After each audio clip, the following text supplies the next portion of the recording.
تو رجب مہینے کی نسبت قبیلہ مضر کی طرف کی گئی ہے، اس لیے کہ وہ لوگ اس مہینے کی تعظیم کرتے تھے۔ زمانہ جاہلیت میں لوگ اس مہینے کا احترام کرتے تھے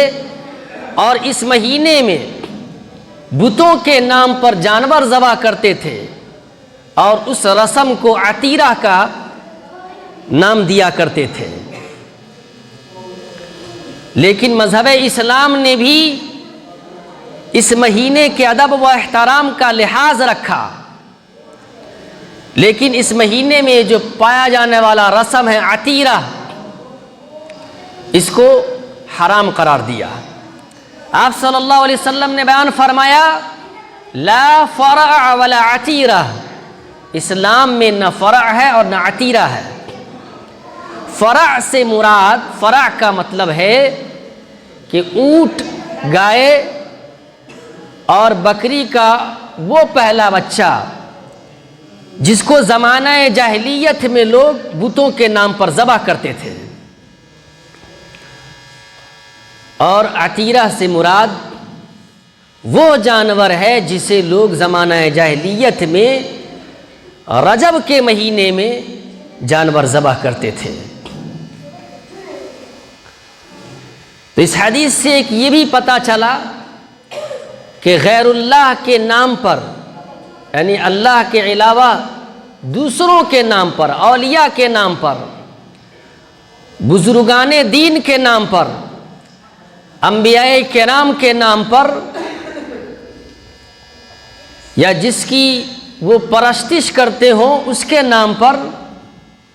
اگر کوئی شخص جانور ذبح کرتا ہے تو یہ حرام ہے۔ اللہ رب العالمین نے فرمایا سورہ مائدہ آیت نمبر 3 کے اندر حرمت علیکم المیتۃ والدم ولحم الخنزیر وما اہل لغیر اللہ بہ والمنخنقۃ والموقوذۃ والمتردیۃ والنطیحۃ، تم پر مردہ جانور، بہتا ہوا خون اور سور کا گوشت حرام ہے، اور وہ جانور جس پر اللہ کے علاوہ غیر کا نام لیا جائے وہ بھی حرام ہے، اور وہ جانور بھی حرام ہے جو گلا گھٹ کر مر جائے، جو گر کر مر جائے، جو چوٹ لگ کر مر جائے، جو سینگ لگ کر مر جائے، یہ سب حرام ہے۔ اور وہ جانور بھی حرام ہے جس کو آستانوں پہ ذبح کیا جائے، جس کو مزاروں پہ، درگاہوں پہ ذبح کیا جائے، وہ جانور بھی حرام ہے۔ اور یہ کہ تم 500 سے قسمت معلوم کرو، قرعہ کے تیروں سے تم قسمت معلوم کرو، یہ سب گناہ کے کام ہیں۔ تو اس آیت کریمہ میں اللہ رب العالمین نے اللہ کے علاوہ غیر اللہ کے نام پر جو جانور ذبح کیا جائے اسے حرام قرار دیا، اور اس جانور کو بھی حرام قرار دیا جس کو آستانوں پہ ذبح کیا جائے۔ رجب کے مہینہ میں بھی بہت سارے لوگ اس مہینے میں ایک بدعت کو انجام دیتے ہوئے، ایک رسم کو انجام دیتے ہوئے مزاروں اور درگاہوں پہ جانور ذبح کرتے ہیں۔ یاد رکھیے کہ وہ جگہ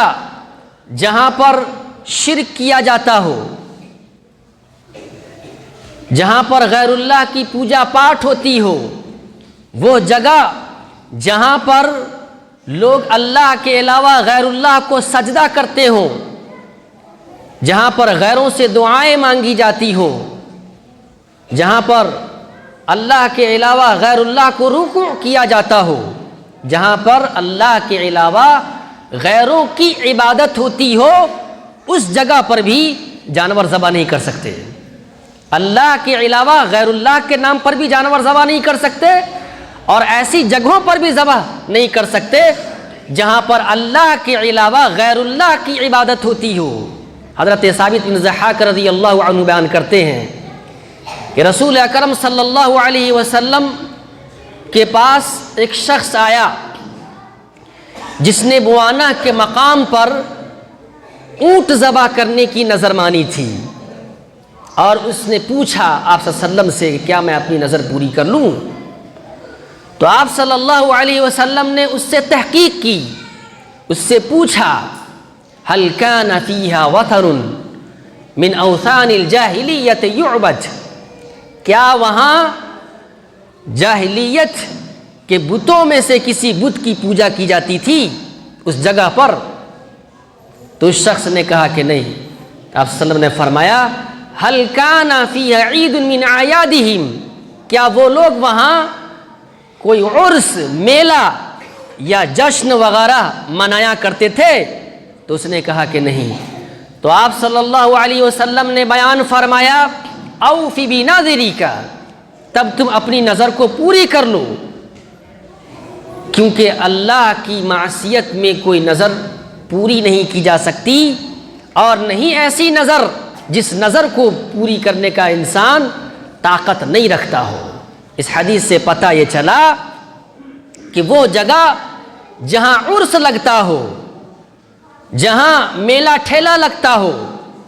جیسا کہ آج بہت سارے مزاروں پر عرس لگتا ہے، میلہ ٹھیلا لگتا ہے، وہاں چادریں چڑھائی جاتی ہیں، مزاروں کے ارد گرد چکر لگایا جاتا ہے، اس قبر کا طواف کیا جاتا ہے، اور وہاں پر اللہ کے علاوہ غیر اللہ کی جس ولی یا بزرگ کی قبر ہے وہاں پر لوگ اس کی عبادت گویا کہ کرتے ہیں، کیونکہ وہاں پر رکوع کرتے ہیں، وہاں پر سجدہ کرتے ہیں۔ تو یہ رکوع کرنا اور سجدہ کرنا یا ان سے دعائیں مانگنا یا ان کے نام پر جانور ذبح کرنا، یہ سب کی سب عبادت ہے۔ تو وہاں بھی غیر اللہ کی عبادت کی جاتی ہے۔ تو وہ جگہ جہاں غیر اللہ کی عبادت کی جاتی ہو، وہاں پر اللہ کے نام پر بھی جانور ذبح نہیں کر سکتے، اور